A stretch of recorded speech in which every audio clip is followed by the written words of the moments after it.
आप सभी का ई परीक्षा नवोदय क्लासेस में स्वागत है। आप सभी जवाहर नवोदय विद्यालय प्रवेश परीक्षा कक्षा 6 की तैयारी कर रहे हैं और ई परीक्षा आपके नवोदय विद्यालय पढ़ने के सपने को पूरा करके और आपका 100% सिलेक्शन कराने के लिए मैथ्स की क्लासेस स्टार्ट की है, जिसमें आपको किसी भी टॉपिक को जीरो से लेकर एडवांस लेवल तक सिखाया जाएगा ताकि आपका एग्जाम में कोई भी क्वेश्चन गलत नहीं हो और आप उस टॉपिक को कंप्लीट सीख सको।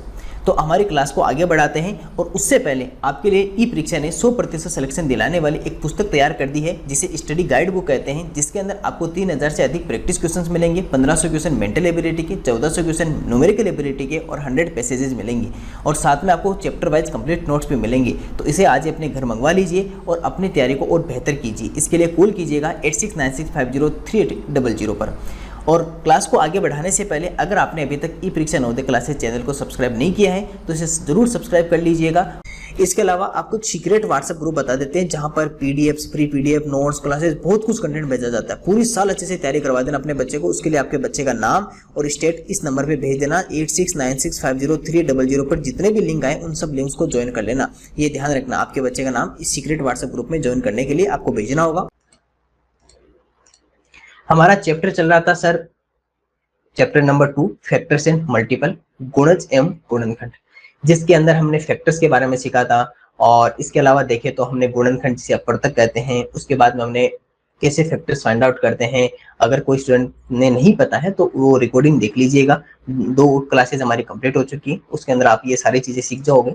और इसके अलावा कॉमन फैक्टर उभयनिष्ठ गुणनखंड हमने देख लिया। इसके अलावा देखें तो प्राइम फैक्टर्स, अभाज्य गुणनखंड, इसके बारे में देखा। इसके अलावा अगर पावर में अगर प्राइम फैक्टर्स फाइंड आउट करने हो तो वो भी हमने कल सीखा था। इसके अलावा मल्टीपल्स, गुणज या अपवर्तक क्या होते हैं वो हमने देखा था कि मल्टीपल्स किसी नंबर को मल्टीप्लाई करते जाओ वो सारे उसके मल्टीपल्स होंगे। इसके अलावा हमने कॉमन मल्टीपल्स, उभयनिष्ठ गुणज देखे थे, अपवर्त्य देखे थे। वैसे कॉमन क्या होता है कि आपस में 2 नंबर्स के बीच में कौन कौन सी दोनों के पास में है, दोनों के पास में समान हो, उसे क्या कहते हैं, कॉमन या कॉमन मल्टीपल। और कॉमन मल्टीपल निकालते तो क्या करते हैं, पहले एलसीएम कर लेते हैं उन नंबर्स का और फिर उस एलसीएम को मल्टीप्लाई करते जाते हैं। फिर हमने कुछ इसके बाद में हमने ये देखा था कि अगर आपको total number of factors TNF निकालना हो, अगर आपको कुल गुणनखंड या अपवर्तकों की संख्या निकालनी हो, गुणनखंड या अपवर्तक नहीं, आपको केवल फैक्टर्स फाइंड आउट करने हो, टोटल नंबर ऑफ फैक्टर्स, उसका मेथड देखा था कि एलसीएम कर देंगे, पावर में कन्वर्ट कर देंगे, पावर में 1 प्लस करके उनको आपस में मल्टीप्लाई कर देंगे। ये सब हम पढ़ चुके हैं और कोई टेंशन मत लीजिएगा। जो आज पहली बार जुड़े हैं वो ये मत सोचिएगा कि सर हम क्या करें, हम तो पीछे रह गए। कोई बात नहीं है, 2 क्लास है, ओनली 2 आवर्स की है। आप उनको आराम से देख लोगे ना तो जितनी बात मैं भी बोल रहा हूँ ना, सारी बातें आप सीख जाओगे, उन रिकॉर्डिंग से ही सीख जाओगे। क्योंकि आज आप हमारे साथ जुड़ गए तो आगे की बात तो आपको पैटर्न तो यहाँ से पता चल जाएगा किस तरह से सिखाते हैं। और वो जब दोनों क्लासेस देखोगे, मैक्सिमम 2 आवर्स की है, तो उसके अंदर 2 आवर्स में आपका कंप्लीट काम हो जाएगा।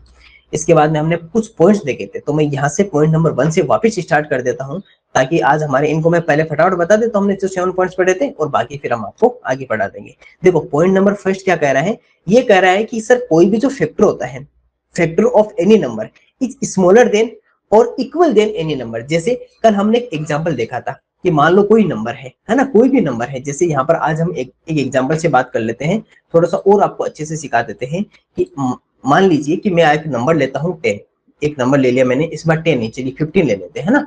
अगर मैं 15 के मुझे फैक्टर्स फाइंड आउट करने हो, अगर उसके गुणनखंड या अपवर्तक अगर पता करने हो, गुणनखंड या जिसे क्या कहते हैं अपवर्तक भी कहते हैं, ठीक है, अपवर्तक भी जिसे कहा जाता है। इसके अलावा अगर इसी नंबर के आपको मल्टीपल्स अगर पता करने हो, जिसे क्या कहते हैं सर, गुणज या अपवर्त्य भी कहते हैं, गुणज या अपवर्त्य भी कहते हैं, ठीक है। अब सुनिएगा, अगर इसके फैक्टर्स फाइंड आउट करेंगे तो कौन कौन से निकलेंगे, 1, 3, 5 और 15, 1, 3, 5 और 15।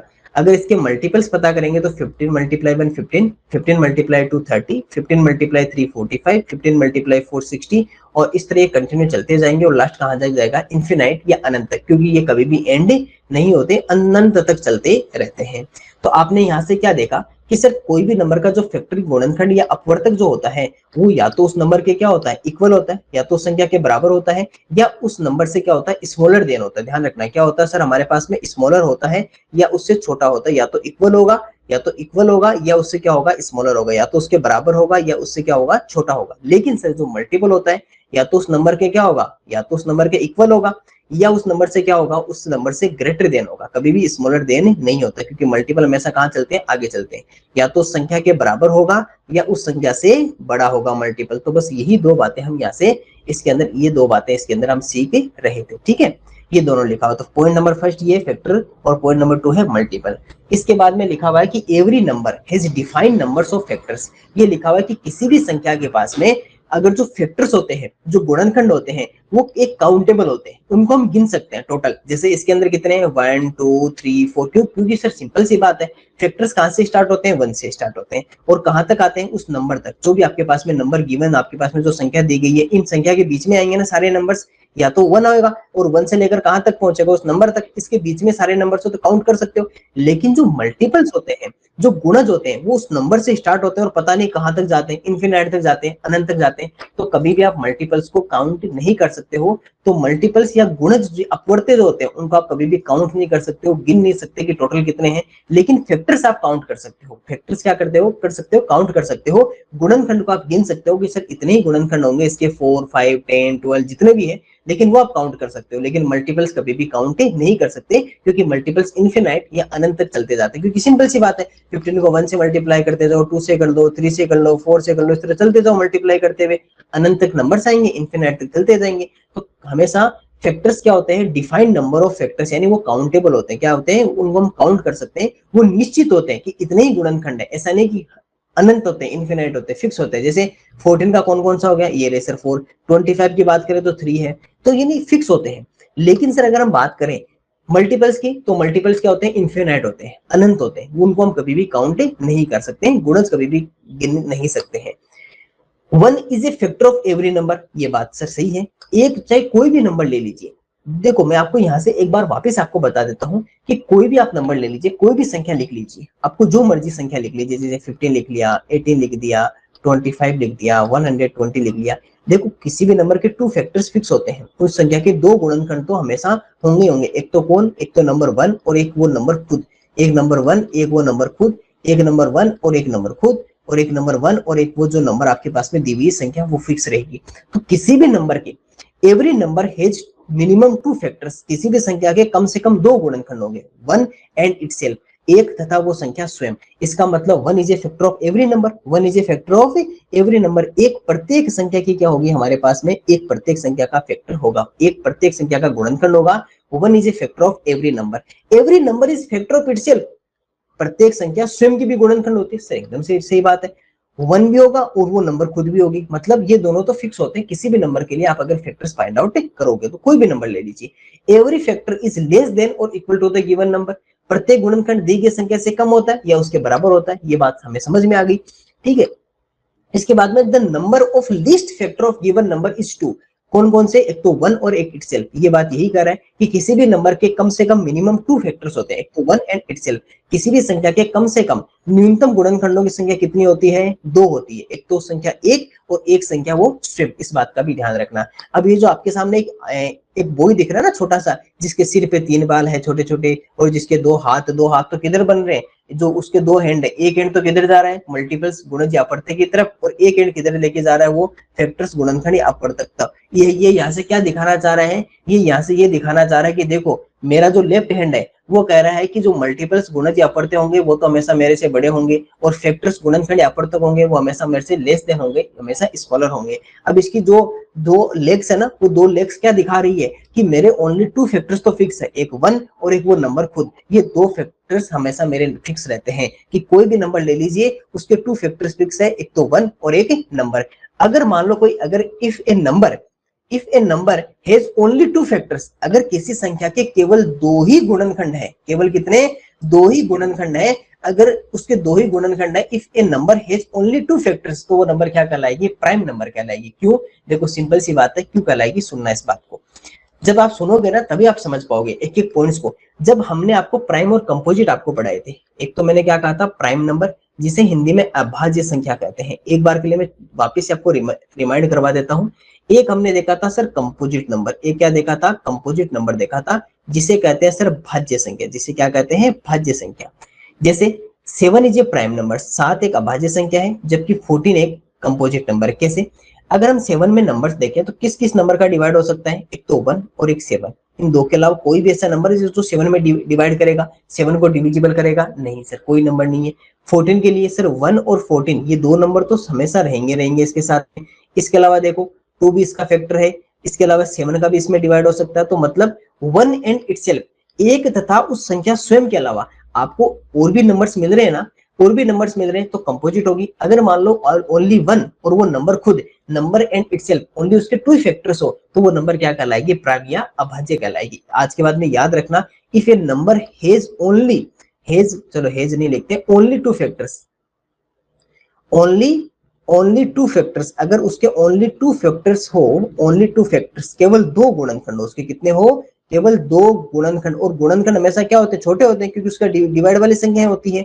और मोर देन 2 फैक्टर्स, इसके क्या होंगे, इसके होंगे सर मोर देन 2 फैक्टर्स, मोर देन 2 फैक्टर्स, 2 से अधिक गुणनखंड, 2 से अधिक गुणनखंड। आज के बाद में याद रखना कि composite number more than 2 factors, 2 से अधिक गुणनखंड। And if a number has only 2 factors, केवल 2 गुणनखंड हो, 2 गुणनखंड हो तो वो संख्या क्या कहलाती है, हमारी प्राइम और अभाज्य। और कंपोजिट कब कहलाएगी, जब मोर देन 2 फैक्टर्स हो। तो ये हमारे कुछ पॉइंट्स थे जो हमने कल हमारी क्लास में देखे थे। आज हम चलते हैं हमारे नए पॉइंट के ऊपर और वो भी हम बताते हैं। देखो आपके साथ में बहुत इजी छोटे छोटे पॉइंट्स हैं, बहुत अच्छे से याद होने वाले पॉइंट्स हैं। आप सबको बहुत सारे पॉइंट्स तो आपको पहले से याद है, केवल मैं आपको रिवाइज करवा देता हूँ, अच्छे से आपको याद हो जाएंगे और फिर आपको याद हो जाएंगे। चलिए सुनिएगा, नेक्स्ट सुनिएगा, यहाँ क्या लिखा हुआ है, ये लिखा हुआ है point number 8, any prime number has only 2 factor 1 and itself. आप कहोगे सर अभी तो आपने इतना अच्छे से हमें सिखाया है, अभी जस्ट आपने अभी भी हमें ये बात बताई है कि किसी अभाज्य संख्या के केवल 2 गुणनखंड होते हैं, एक तथा स्वयं। ये तो हम अभी भी सीख के आए। जैसे अगर 2 की लिए बात करें तो 1 एंड 2, 3 के लिए 1 एंड 3, 17 के लिए 1 एंड 17, 53 के लिए 1 एंड 53, 2 के लिए 1 और 2, 3 के लिए 1 और 3। इसके अलावा हम बात करें तो ये सारे अपने पास में नंबर रहते हैं। ठीक है, तो यह बात हमने आप सबने देख लिया कि प्राइम नंबर, अगर आपसे कोई पूछ ले कि प्राइम नंबर हैज फैक्टर्स, अब मान लो कि एग्जाम में क्वेश्चन आ गया प्राइम नंबर, ऐसे मान लो क्वेश्चन आ गया प्राइम नंबर हैज फैक्टर्स। ठीक है, नीचे ऑप्शन में है 2, 3, 1 एंड 0, तो आप किसको टिक करोगे, सर 2। हैज ओनली 2 फैक्टर्स, अभाज्य संख्या के, अगर मान लो हिंदी में लिखे तो हिंदी में लिखेंगे अभाज्य संख्या के गुणनखंड होते हैं, तो आप कितना लिखोगे, सर आप यहाँ पर 2 आप टिक करोगे, किसके लिए करोगे, 2 के ऊपर टिक करोगे, क्योंकि prime number has only 2 factors और composite number more than 2 factors. भाज्य संख्या के 2 से अधिक गुणनखंड होते हैं, जबकि आप अगर बात करोगे अभाज्य संख्या के तो हैज ओनली 2 फैक्टर्स। याद रखना 1 एंड इटसेल्फ, कौन से होंगे, 1 और इटसेल्फ, जो मैंने अभी भी आपको यहाँ पे स्क्रीन पे दिखाया था ना, बहुत अच्छे से आपको दिखा दिया था। हाँ, ये वाले आपके पास में थी।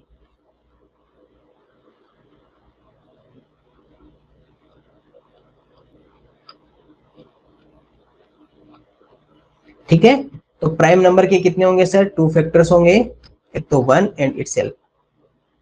ओके, चलिए जैसे 2 के 1 एंड 2 है, 3 के 1 एंड 3 है, तो ये छोटा सा पॉइंट था, ये बात मैंने आपको पहले से सिखा दी थी, अब आपको अच्छे से याद हो गई होगी।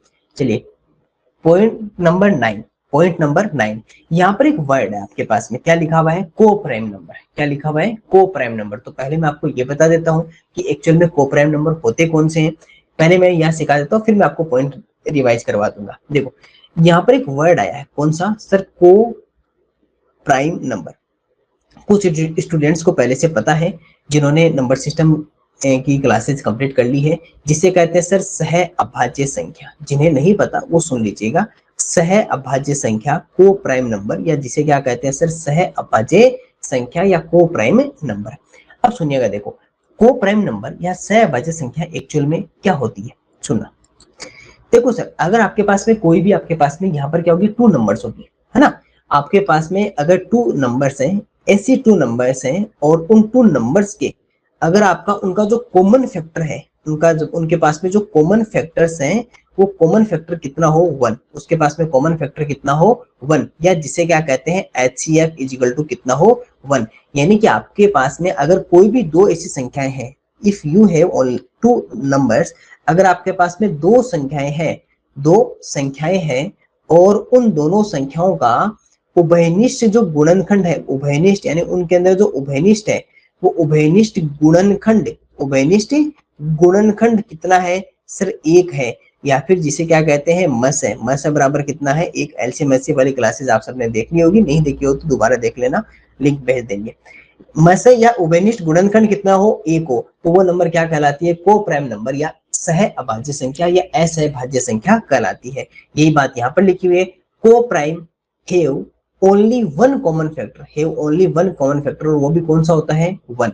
सहभाज्य संख्याओं का केवल एक उभयनिष्ठ गुणनखंड होता है, कौन सा, एक होता है, याद रखना। जैसे 12 एंड 17, 12 एंड 17, 12 और 17 क्या है सर, एक उभयनिष्ठ गुणनखंड कितना है, 12 के लिए अगर उसके फैक्टर्स देखें तो कौन कौन से होंगे, 1 2 3 4 6 12। 17 का कौन सा होगा, 1 और 17। अगर इन दोनों में कॉमन फैक्टर देखें तो कौन सा मिला हमें, 1 मिला। इसका मतलब 12 एंड 17 क्या है आपके पास में, सहभाज्य संख्याएं या को प्राइम नंबर्स है। तो आज के बाद में याद रखना कि को प्राइम नंबर्स, को प्राइम नंबर्स किसे कहते हैं सर, को प्राइम नंबर्स कहते हैं हमेशा किसे कहते हैं, को प्राइम नंबर्स जिनका common factor is equal to 1, जिनका उभयनिष्ठ गुणनखंड कितना हो, उभयनिष्ठ गुणनखंड सर जिनका एक हो, कॉमन फैक्टर जिनका 1 हो, उन्हें क्या कहते हैं सर, हम को प्राइम नंबर्स कहते हैं। कॉमन फैक्टर ऑफ 2 एंड 9, इसमें भी देख लो चाहे कॉमन फैक्टर कौन सा है, 1 है, इन दोनों में भी उभयनिष्ठ गुणनखंड कितना है, 1। तो ये संख्याएं क्या कहलाती है सर, हमारी को प्राइम नंबर या सहअभाज्य संख्याएं कहलाती है। पॉइंट नंबर 10 देखिए, पॉइंट नंबर 10, ये क्या लिखा हुआ है, every number has infinite number of multiples, infinite number of multiples. Sir ये तो सिंपल सी बात है, इनफिनाइट नंबर तक होंगे, इनफिनाइट नंबर ऑफ मल्टीपल्स, यानी कि आपको जैसे मल्टीपल ऑफ 7 अगर देखना चाहो, यानी प्रत्येक संख्या के अनगिनत या अनंत गुणज होते हैं। गुणनखंड तो निश्चित होते हैं, गुणनखंड तो क्या होते हैं, निश्चित होते हैं। जो आपके फैक्टर्स होते हैं वो तो क्या होते हैं, डिफाइन होते हैं, वो तो हमारे पास में काउंटेबल होते हैं। लेकिन मल्टीपल्स या गुणज या अपवर्ती जो होते हैं वो अनंत होते हैं, क्योंकि उनको कभी भी काउंट नहीं कर सकते। अगर मल्टीपल ऑफ 7 की अगर बात करें तो 7 multiply 1 7, 7 multiply 2 14, 7 multiply 3 28, 7 multiply 4 28, 7 multiply 5 35, और इस तरह काउंट करते जाओ, इन्फिनिट तक चलते जाएंगे, अनंत तक। यानी कि अगर गुणज की बात करोगे तो 7 गुणा 1, 7 गुणा 2, 7 गुणा 3, 7 गुणा 4, 7 गुणा 5, 7 गुणा 6, 7 गुणा, इस तरह चलते जाओ अनंत तक, इन्फिनिट तक चलते रहेंगे। तो सर किसी भी नंबर के मल्टीपल्स जो होते हैं वो कितने होते हैं, वो इन्फिनिट होते हैं, अनंत होते हैं, अनगिनत होते हैं, यानी उनको नॉन काउंटेबल होते हैं। लेकिन सर जो आपके पास में फैक्टर्स होते हैं वो काउंटेबल होते हैं, वो डिफाइन होते हैं, वो फिक्स होते हैं नंबर में कि सर इतने ही काउंटेबल, इतने ही आपके पास में फैक्टर्स होंगे। लेकिन मल्टीपल्स क्या होते हैं, इनडिफाइन होते हैं, इन्फिनाइट होते हैं या अनंत होते हैं। तो ये याद रखना। इसके बाद में पॉइंट नंबर 11 क्या कह रहा है, every multiple is greater than और equal to the given number. Sir आपने इतनी बार हमें बताया है कि किसी भी नंबर का जो मल्टीपल होगा या तो वो उसके इक्वल होगा या उससे क्या होगा, ग्रेटर देन होगा, या तो इक्वल होगा या उससे क्या होगा, ग्रेटर देन होगा। प्रत्येक जो गुणज होता है वो संख्या से बड़ा या संख्या के बराबर होता है। सर बहुत अच्छी बात है कि 10 के अगर गुणज देखोगे तो 20 30 40, तो ये या तो उसके बराबर है या उससे क्या है, बड़े हैं। लेकिन फैक्टर्स क्या होते हैं, लेस देन होते हैं, स्मॉलर होते हैं, छोटे होते हैं। लेकिन आपके पास में जो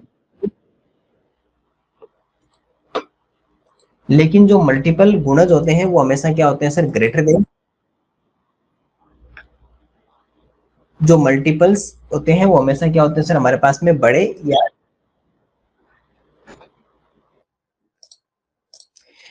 हमने देखा है कि सर जो मल्टीपल्स होते हैं, जो गुणज होते हैं वो क्या होते हैं सर, उस नंबर से ग्रेटर होते हैं या उस नंबर के इक्वल होते हैं, या तो उस संख्या से बड़े होंगे या उस संख्या के बराबर होंगे। और जो फैक्टर्स होते हैं वो क्या होते हैं, लेस देन या हमारे क्या होते हैं, इक्वल होते हैं। इसके बाद में सर एक पॉइंट है छोटा सा, ये और सुनना क्या लिखा हुआ है, every number is a multiple of itself, every number is a multiple of itself. प्रत्येक संख्या स्वयं की एक गुणज होती है, प्रत्येक संख्या स्वयं की एक गुणज होती है। इसका मतलब क्या कहना चाहता है, देखो सर कोई भी नंबर को आप मान लीजिए, आप कोई भी नंबर अज्यूम कर लीजिए। जैसे मान लो मैंने एक नंबर अज्यूम किया 85, है ना, चलो 85 थोड़ा बड़ा हो जाएगा, अभी आप मल्टीप्लाई नहीं कर पाओगे। मैंने अज्यूम किया सर आपके पास में 40 अज्यूम कर लिया, ठीक है। अगर मैं 40 के मल्टीपल्स लिखूंगा, अगर मैं 40 के गुणज लिखूंगा, एक्चुअल में मल्टीपल्स लिखते कैसे हैं, मल्टीप्लाई 1 मल्टीप्लाई 2 मल्टीप्लाई 3 मल्टीप्लाई 4, इसी तरह। जैसे अगर यहाँ पर इसके मल्टीपल्स लिखेंगे तो क्या लिखेंगे, 40 मल्टीप्लाई 1 40 मल्टीप्लाई 2 मल्टीप्लाई 3 40 मल्टीप्लाई 4, और इस तरह कंटिन्यू करते रहेंगे कब, जब तक एंड नहीं हो जाते। और नंबर्स कभी एंड होती नहीं है क्योंकि वो तो इन्फिनिटी अनंत होती है। तो ये क्या लिख रहे हैं, इसके मल्टीपल्स लिख रहे हैं, क्या लिख रहे हैं, मल्टीपल्स लिख रहे हैं, इसके मल्टीपल्स लिख रहे हैं, या इसके गुणज लिख रहे हैं, या अपवर्त्य लिख रहे हैं, ठीक है। गुणज या जिसे क्या कहते हैं, अपवर्त्य कहते हैं। तो यहाँ पर सुनना, 40 मल्टीप्लाई 1 40, 40 को 1 से गुणा करेंगे 40, 2 से गुणा करेंगे 80, 3 से मल्टीप्लाई करेंगे तो 120, 4 से करेंगे 160 और अब यहाँ पर एक बात आपने एक नोटिस की तो देखना, क्या कि सर देखो जो 40 है वो इसका मल्टीपल है, 40 क्या है सर इसका मल्टीपल है, तो सर जो नंबर होता है वो खुद का एक गुणज तो होता ही है। Every number is a multiple of itself, प्रत्येक संख्या स्वयं की गुणज होती है, ये बात ध्यान रखना, प्रत्येक संख्या स्वयं की गुणज होती है। Every number has multiple of itself, इसका मतलब कि सर प्रत्येक संख्या स्वयं की एक गुणज होती है, फैक्टर भी होती है। क्यों? क्योंकि अगर आपको 40 के मैं फैक्टर्स पूछूं, अगर मैं 40 के गुणनखंड पूछूं, एक्चुअल में फैक्टर्स या गुणनखंड होते क्या है कि वो सारे नंबर्स जिनका इसके अंदर डिवाइड हो सकता है, तो कौन कौन से होंगे सर? 1 2 4, इसके बाद में 5, उसके बाद में सर 8, उसके बाद में 10, 10 के बाद में 20, 20 के बाद में 40, ये सारे नंबर्स रहेंगे इसके अंदर। अब देखो सर आपने क्या देखा कि 40 इसका फैक्टर भी है और 40 मल्टीपल भी है, तो every number has factor of itself and every number has multiple of itself.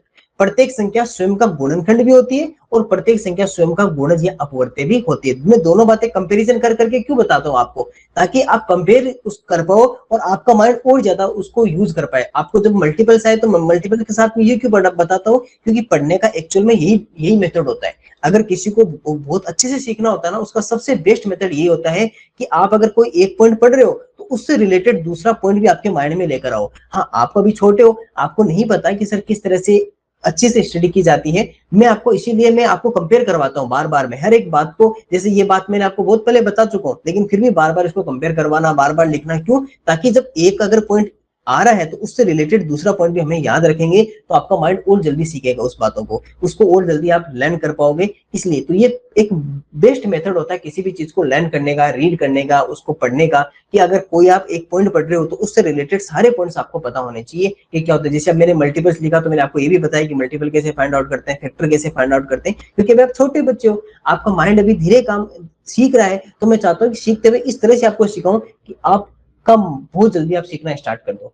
तो हमारा क्या पॉइंट था कि हमने अनगिनत होते हैं, अनंत गुणज होते हैं, इन्फिनाइट नंबर होते हैं, ठीक है, क्योंकि एंड कभी होता ही नहीं। देखो मल्टीपल्स का कहीं एंड नहीं हो रहा, चलते जाओ जहां तक आप एंड नहीं कर सकते, जहां तक मल्टीप्लाई कर सकते हो, लेकिन फैक्टर्स आपके एंड होंगे, ध्यान रखना, फैक्टर्स उस नंबर पे आके एंड हो जाएंगे। तो ये तो क्या होते हैं? ये तो सर डिफाइन होते हैं। ये तो क्या होते हैं?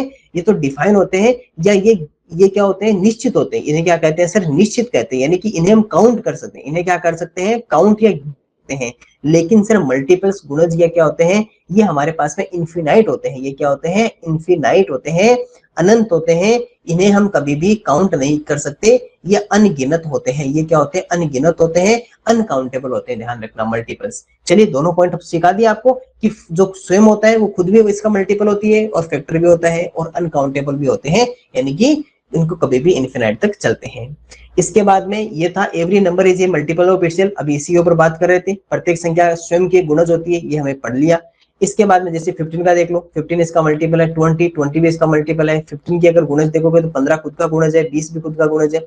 इसके बाद में every number is a multiple of 1, प्रत्येक संख्या एक की गुणज होगी। सर ये क्या पॉइंट बता दिया आपने? सर अरे सिंपल सा बात ये कह रहा है, कोई भी नंबर ले लो, जैसे मान लो मैंने कहा 83, मैंने कहा 75, मैंने कहा 65, मैं कहता हूँ 128, तो एक बात बताइए, क्या ये 1 का मल्टीपल नहीं है?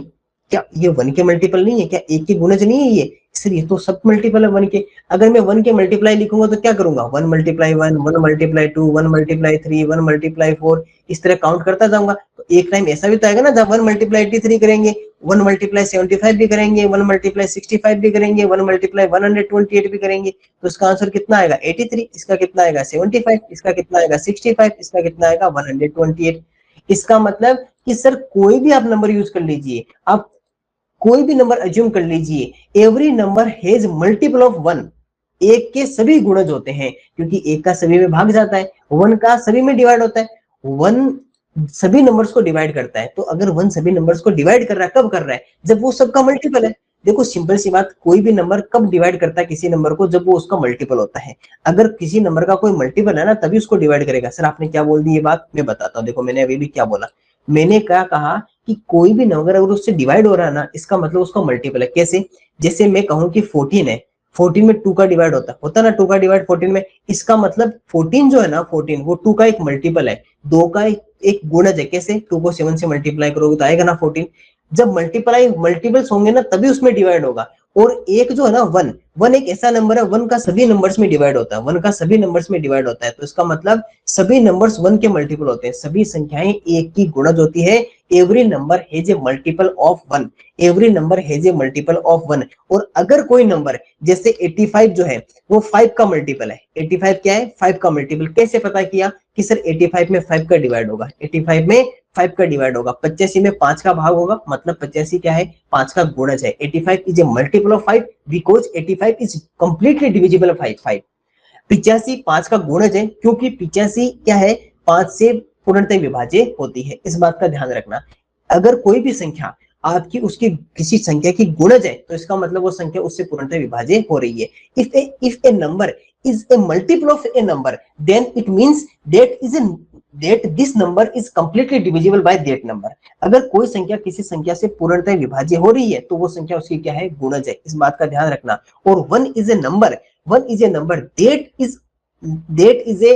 that is completely divide of any number, that means one is a multiple of any number. एक प्रत्येक संख्या को पूर्णतः विभाजित करता है, यानी कि एक का सभी में भाग जाता है, मतलब एक सभी संख्याएं एक की क्या है? गुणज होती है। इस बात को ध्यान रखना। मैंने इसी एक पॉइंट को लेकर, पॉइंट छोटा सा एक ही था लेकिन मैंने इससे रिलेटेड आपको हर तरीके से पॉइंट बताने बहुत जरूरी होते हैं, क्योंकि तभी आपका माइंड और तेज काम करना स्टार्ट होता है। मैं चाहता हूं कि कोई भी सिंगल पॉइंट भी आपका ऐसा नहीं रह जाए कि जिससे आपको एग्जाम में आपको हानि उठानी पड़े, आपको लॉस हो जाए। नहीं, पॉइंट एक छोटा सा पॉइंट था लेकिन इससे रिलेटेड जितनी भी बातें हैं इसके आसपास की जो भी मेरे को जो भी आज तक याद है, क्योंकि मैंने तो बहुत सारी बुक्स पढ़ी है ना, कि मैं बुक्स पढ़ी है, इतने साल का जो मेरे ईयर्स का एक्सपीरियंस है 9 ईयर्स का, उनको मैं यूज करके मैं नहीं चाहता कि कोई भी पॉइंट ऐसा छूट जाए कि इससे रिलेटेड जो मैं आप तक नहीं पहुंचा सकूं। तो याद रखो कि मैं जितने पॉइंट बोल रहा हूँ उतने पॉइंट आपको याद होने चाहिए। पॉइंट वही है।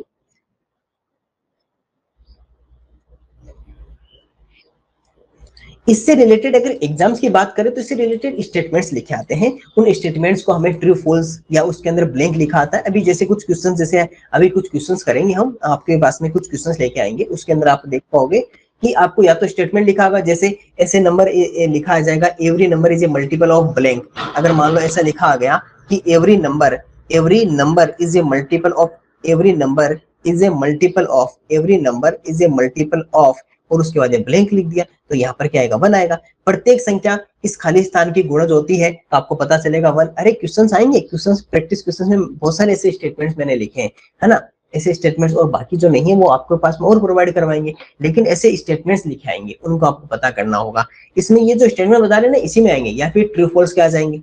ठीक है, तो ये याद कर लेना। तो ये था सर हमारा एक छोटा सा पॉइंट, दोनों पॉइंट हमने कंप्लीट कर लिए। मल्टीपल ऑफ इटसेल्फ स्वयं की गुणज होती है, ठीक है, और 1 होता है वो सभी नंबर्स 1 की मल्टीपल होती है, एक की सभी संख्याएं गुणज होती है, ठीक है। इसके बाद में हमारा पॉइंट है नेक्स्ट पॉइंट, बहुत इजी पॉइंट है, ये भी छोटे छोटे पॉइंट्स है, बस हमें याद करने। आपको अगर आप सीधे पढ़ते ना इनको तो शायद आपको समझ में नहीं आते, लेकिन अभी तो मैं आपकी हेल्प कर रहा हूँ, तो मैं हेल्प करूंगा तो क्यों नहीं समझ में आएंगे आपको।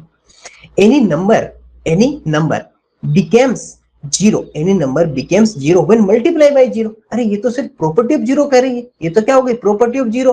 जीरो क्या कहता है कि मेरे से एक बार मल्टीप्लाई होके तो देखो, अगर आपको जीरो नहीं बना दिया ना तो मेरा भी नाम जीरो नहीं है। तो ये क्या कहता है कि सर एक बार मुझसे मल्टीप्लाई हो जाओ, कि शून्य से गुणा करने पर कोई भी संख्या शून्य हो जाती है। कि जीरो क्या कहता है कि बस एक बार आप मेरे से मल्टीप्लाई होके देख लो, आपको फिर जीरो नहीं बना दिया ना तो मेरा भी नाम जीरो नहीं है। तो जीरो की भी प्रॉपर्टी है, that's why zero is, that's why, ये क्यों होता है भाई? जीरो से आप मल्टीप्लाई करते हो तो वो जीरो क्यों बनता है, इसके पीछे रीजन सुनना।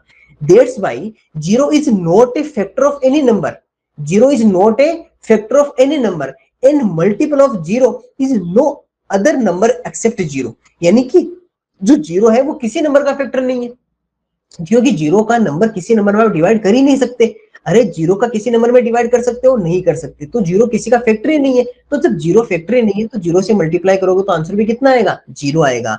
इसलिए शून्य किसी संख्या का गुणनखंड नहीं होता, तथा शून्य का जो गुणज होता है वो भी शून्य के अतिरिक्त कोई अन्य संख्या नहीं होती। मेरे को एक बात बताओ, अगर मैं शून्य को किसी भी नंबर से मल्टीप्लाई कर लो 1 2 3 4 आप जिससे मर्जी हो उससे मल्टीप्लाई कर लो, आपको जो नंबर अच्छा लगे ना कि सर मेरे को तो ये नंबर अच्छा लग रहा है, उससे मल्टीप्लाई कर लो, आंसर हमेशा क्या निकल कर आएगा, जीरो आएगा। इसका मतलब कितनी अच्छी बात है कि जीरो किसी को भी नहीं रखता अपने साथ। जीरो क्या रखता है, जीरो कहता है कि मैं अकेला हूं और अकेला ही रहूंगा, चाहे मेरा कोई मल्टीपल नहीं है। तो जीरो के मल्टीपल्स, अब ये यहाँ से एक अच्छा क्वेश्चन बन सकता है एग्जामिनर के लिए। अगर एग्जामिनर ने थोड़ा सा पेपर चाहा ना कि अच्छा बनाऊं मैं, थोड़ा टफ बनाएगा, तो ये यहाँ से उसको एक अच्छा पॉइंट मिल गया। कैसे, वो लिख देगा मल्टीपल्स, है ना, वो ये लिख देगा कि मल्टीपल ऑफ जीरो इज 6, है ना। एक जैसे मान लो स्टेटमेंट आपको लिख दिया ट्रू फॉल्स में, कि ये लिख दिया कि which of the following is not true या ट्रू, और उसमें मान लो कि ए बी सी और डी 4 स्टेटमेंट्स आपके लिखे हुए,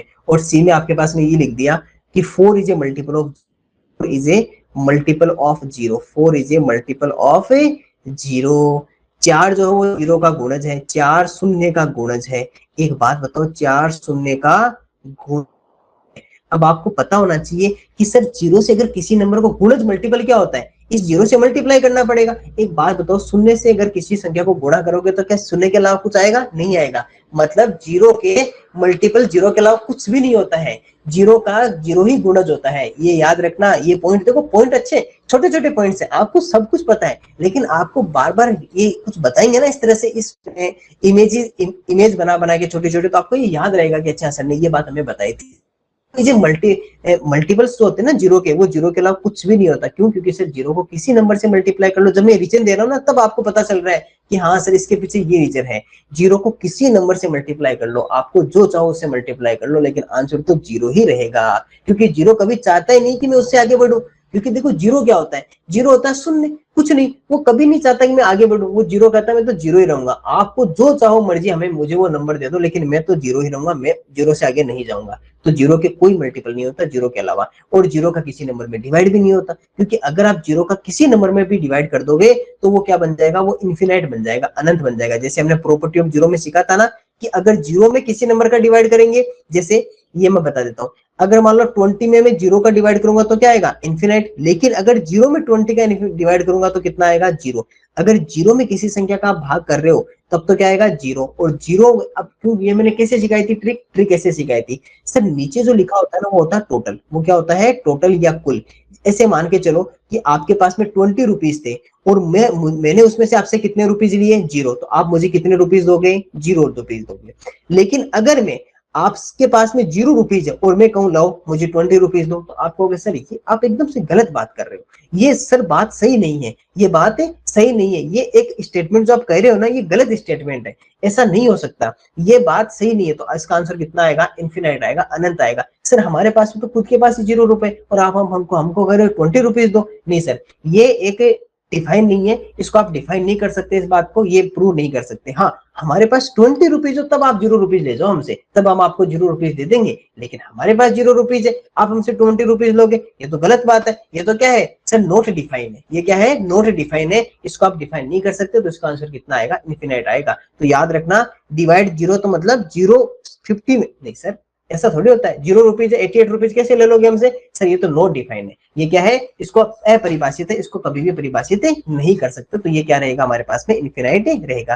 तो प्रॉपर्टी ऑफ जीरो ही थी, बस इसको फैक्टर्स मल्टीपल्स में क्यों लाए, क्योंकि आपको ये सिखाना था कि जीरो किसी नंबर का फैक्टर नहीं होता, जीरो किसी संख्या का गुणनखंड नहीं होता, क्योंकि जीरो का किसी भी नंबर में डिवाइड नहीं कर सकते। नंबर सेकंड, आपको ये सिखाना था कि जीरो के अलावा कोई भी मल्टीपल नहीं होता, जीरो के अलावा शून्य का कोई भी गुणज नहीं होता, क्योंकि जब जीरो को किसी भी नंबर से मल्टीप्लाई कर लो तो आंसर कितना आएगा आपके पास में, जीरो ही आएगा। तो जीरो ना तो किसी का फैक्टर होता है, zero not a factor of any number, शून्य किसी भी संख्या का गुणनखंड नहीं होता है, साथ ही zero multiple of zero is always zero, शून्य का गुणज हमेशा क्या रहता है, शून्य ही रहता है। पॉइंट छोटा था, लेकिन मैं इसी हर एक पॉइंट पे इतना टाइम क्यों दे रहा हूं, ताकि आपको हर एक तरीके से उस पॉइंट को मैं बता सकूं, उसके पीछे रीजन बता सकूं, क्योंकि जब आपको रीजन मालूम होगा तभी आपको वो हमेशा के लिए याद होगा। क्योंकि जब आप ये दोबारा पढ़ोगे ना, तब देखना इसको किस तरह से पढ़ेगा, आपका माइंड अपने आप काम करना स्टार्ट करेगा कि अच्छा ये सर ने ये बात बताई थी, और मैं यही पीडीएफ भेजूंगा जो मैं लिख रहा हूँ ना, ऐसी कैसी पूरी पीडीएफ भेजूंगा, ताकि आप इसको पढ़ के ये देख सको कि हाँ सर ने यहाँ क्या बताया था, यहाँ मल्टीप्लाई करा था, ताकि आप उसको और अच्छे बेटर सीख सको। चलिए पॉइंट, नेक्स्ट पॉइंट कौन सा अपना, नेक्स्ट पॉइंट है पॉइंट नंबर 15। ये क्या कर रहा है, सुनना बहुत अच्छे से। Two numbers which have more than 2 factors called composite number. Sir कितनी बार बताओगे? अरे बताना तो पड़ेगा आपको, आपको नहीं बताएंगे तो किसको बताएंगे? आपको याद कराना तो बार बार तो बताना पड़ेगा मुझे। जिन दो संख्याओं के दो से अधिक गुणनखंड होते हैं भाज्य संख्या कहलाती है। Yes sir. और जिसके दो फैक्टर्स होंगे ओनली 2 फैक्टर्स, सर वो प्राइम नंबर कहलाएगी। ओनली अगर 2 फैक्टर्स होंगे, ओनली 2 फैक्टर्स, ओनली 2 फैक्टर्स, तो वो क्या कहलाएगी? प्राइम नंबर कहलाएगी। और मोर देन 2 फैक्टर्स होंगे तो कंपोजिट नंबर कहलाएगी। अगर केवल दो गुणनखंड हो, केवल दो गुणनखंड होते हैं, हमें साथ तो बात करनी ही पड़ेगी भाई, सिंपल सी बात है। कोई पॉइंट आता है उससे रिलेटेड दूसरे पॉइंट पे तो बात करनी पड़ेगी ना। केवल दो गुणनखंड अगर आपके पास में हो, केवल दो गुणनखंड हो आपके पास में, तो वो संख्या क्या कहलाएगी? अभाज्य संख्या कहलाएगी। लेकिन अगर दो से अधिक गुणनखंड हो तो क्या कहलाएगी? भाज्य संख्या कहलाएगी। More than 2 factors composite number, only 2 factors prime numbers, दो से अधिक गुणनखंड भाज्य संख्या, केवल दो गुणनखंड अभाज्य संख्या। जैसे 12 की बात करें तो 1 और 12 के अलावा बहुत सारे इसके पास में फैक्टर्स है ना। 36 की बात करें तो 1 और 36 के अलावा खूब सारे फैक्टर्स हैं। 12 की बात करें तो 1 और 12 के अलावा फिर भी खूब सारे गुणनखंड है। 1 और 36 के अलावा भी खूब गुणनखंड है। तो वो क्या कहलाती है सर? हमारे कंपोजिट नंबर या भाज्य संख्या कहलाती है। तो मुझे लगता नहीं कि इसके बारे में आपको और ज्यादा डिटेल डिस्कस करना होगा, क्योंकि हमने बहुत पहले इसकी डिस्कस कर चुके हैं अभी, जिसमें हमने बहुत अच्छे से देखा था कि ओनली 2 फैक्टर्स, मोर देन 2 फैक्टर्स। तो ये तो पॉइंट वही आ गए घूम फिर के। इसके बाद में 16, 1 is neither composite nor prime. Sir ये बात आपने हमको बताई थी। Point number 16, 1 is neither composite nor prime number. Sir ये बात तो आपने हमें नंबर सिस्टम में बताई थी। न तो भाज्य संख्या है और न ही अभाज्य संख्या है। इसका मतलब क्या कि सर 1 जो होता है ना, 1 वो ना तो आप प्राइम नंबर होती है, ना ही वो कंपोजिट होती है। एक ना तो अभाज्य संख्या होती है और ना ही भाज्य संख्या होती है। अब यहाँ पर कुछ बच्चे गलती क्या करते हैं बताओ? मैं बताता हूँ कुछ बच्चे क्या गलती करते हैं, सुनना। एग्जाम में काफी बार क्या होता है कि आपको ऐसा लिखा होता है कि find the sum of first 5 prime number, first 5 prime number. बहुत बार ऐसे क्वेश्चन आते हैं, फर्स्ट 5, फर्स्ट 10। यहाँ पे मान लो लिखा हुआ है कि प्रथम 5 अभाज्य संख्याओं का योग बताओ, प्रथम 5 अभाज्य संख्याओं का योग बताओ। गलती क्या करते हैं मैं बता देता हूँ स्टूडेंट्स, अभाज्य संख्याओं का योग ज्ञात करो। अब वो क्या सोचते हैं पता है? फर्स्ट 5 क्या लिखते हैं? 1, 3, 5, 7, 9 और 11 लिख देते हैं। अच्छा 11 आएगा कैसे, है ना, ये 9 कर देते हैं। अब ये बताओ कुछ स्टूडेंट्स क्या करते हैं, वो ऐसे लिखते हैं 1, 3, 5, 7, 11। ठीक है। अब एक बात सुनो, और कुछ स्टूडेंट्स क्या लिखते हैं 2, 3, 5, 7, 11। अब सबसे जो राइट है वो कौन सा है? ये वाला। फिर इनको क्या कर लेते हैं? प्लस कर लेते हैं। क्यों? 1 क्या होता है? प्राइम और कंपोजिट दोनों ही नहीं होता है। और 9 भी क्या होता है? प्राइम नंबर, अभाज्य संख्या नहीं होती। और यहाँ पर इसने यहाँ तक तो बाकी सब कुछ सही लिखा, लेकिन 1 को काम में ले लिया। वो क्या सोचा कि ये 2 तो होता ही नहीं है ना। वो क्या सोचते हैं 2 तो इवन नंबर है तो प्राइम नहीं होगी। और कुछ स्टूडेंट क्या करते हैं 1, 2, 3, 5 और 7 कर देते। एक बात बताओ, 1 क्या होता है? तो प्राइम होती नहीं number. 1 is neither prime nor composite. एक ना तो भाज्य और एक ना ही अभाज्य। तो 1 को आप कैसे शामिल कर सकते हो? 1 को आप कैसे यूज कर सकते हो? तो याद रखना कि ऐसे क्वेश्चंस में बहुत बार गलत हो जाता है। और ऑप्शन नंबर ए भी आपको यही दिया होता है कि जो आपको इनको 1 को शामिल करने पर जो आंसर है, बी भी वैसा ही होगा, सी भी वैसा ही होगा, डी आपको इसका आंसर डी होता है। तो बच्चे क्या करते हैं, यहाँ तक पहुंचते और आंसर टिक कर देते हैं। आपको नहीं करना है, 1 को काउंट नहीं करना है। 1 क्या होता है? 1 ना तो कंपोजिट नंबर होता है और ना ही प्राइम नंबर होता है। एक ना तो भाज्य होती है और एक ना ही क्या होती है? अभाज्य संख्या होती है। Point number 17, the factor of a number, the factor of a number is perfect divisor of that number। Sir ये आपने क्या बात कर दी? ऐसा क्या पॉइंट कर दिया? हमें तो प्राइम नंबर में 1 नहीं होता, क्योंकि प्राइम नंबर जो होती है वो 2 से स्टार्ट होती है। 2, 3, 5, 7, 11, 13, 17, 19 ये सारे प्राइम नंबर्स होते हैं। प्राइम नंबर 1 कभी भी प्राइम नंबर नहीं होता है। यही बात मैं सिखाना चाहता हूँ।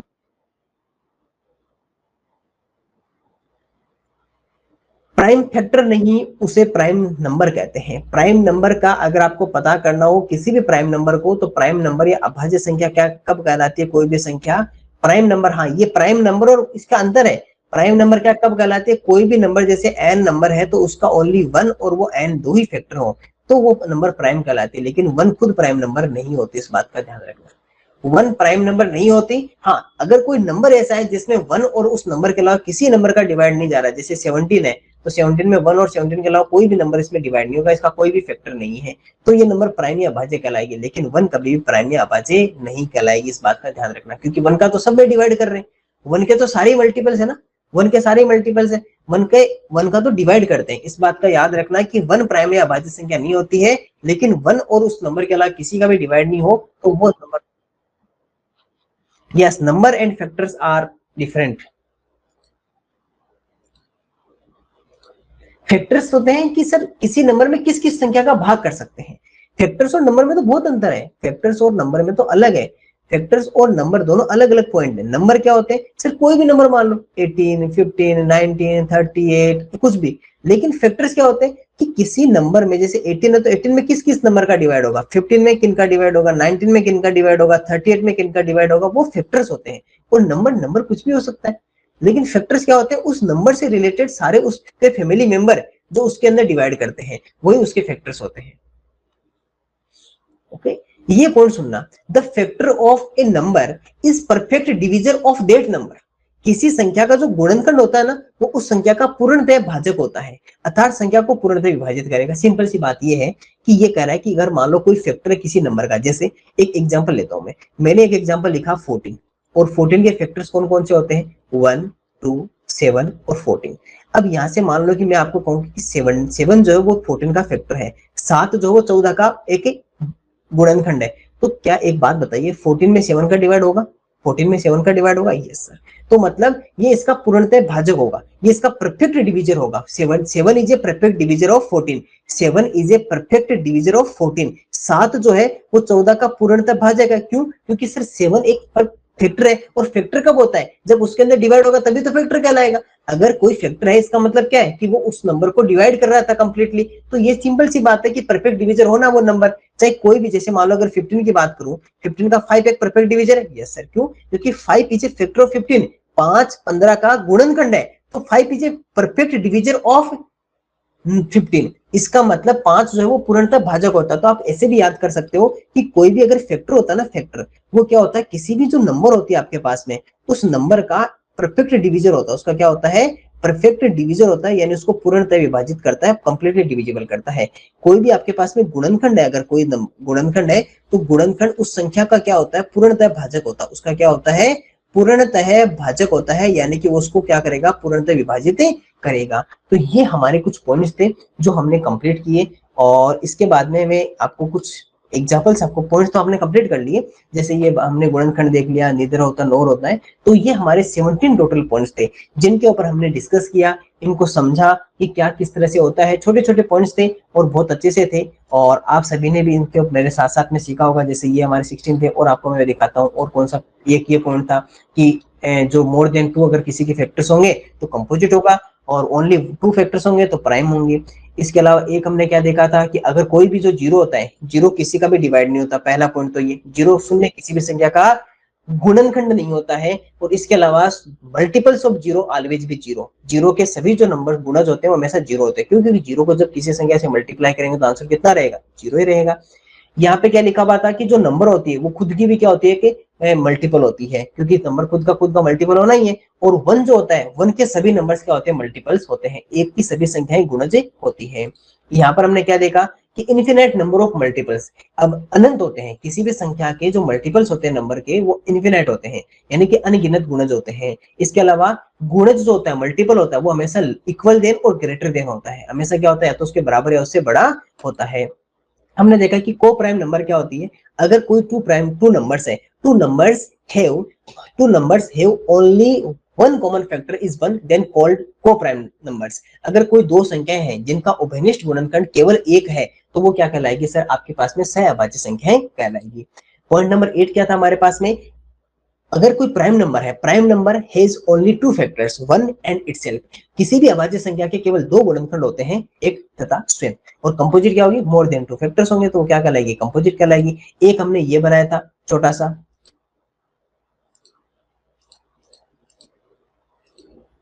1 मिनट, ठीक है, हमने ये कुछ पॉइंट्स देखे थे।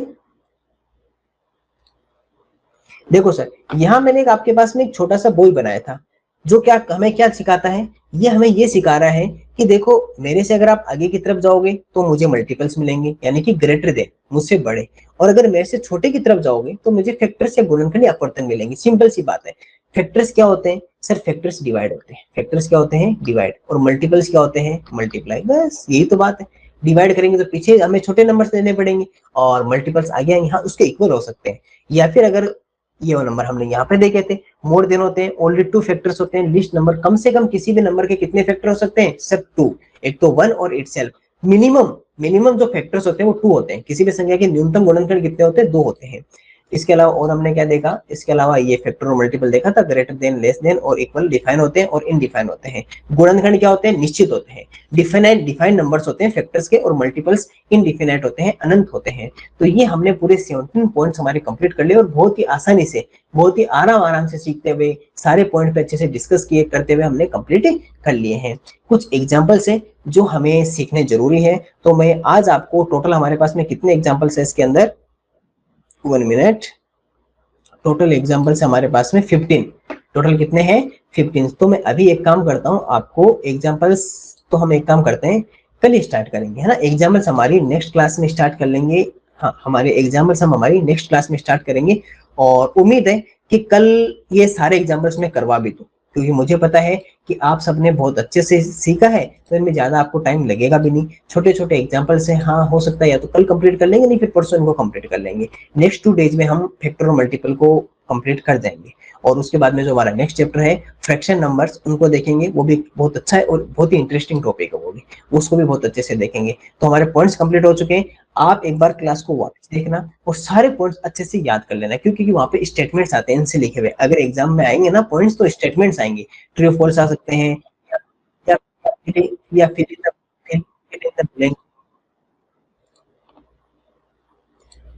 ओके, तो ये पॉइंट्स देख लेना, रिकॉर्डिंग वापस देख लेना, याद कर लेना, और उसके बाद में फिर हम कल एग्जांपल्स के ऊपर डिस्कस करेंगे, और वो भी आपको कंप्लीट करना है। तो आपसे फिर मुलाकात करेंगे हमारी नेक्स्ट क्लास में। Thank you.